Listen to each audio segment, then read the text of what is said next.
doon po sa naghahanap ng farm lot na new gun, available po ito. 3 hectares. May pagka-overlooking po ito.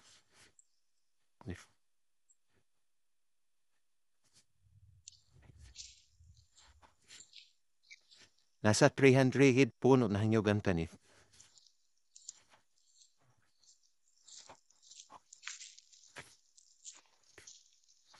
Yan po. May pagka-slow po yung property. Doon po ang boundary sa may taong yun.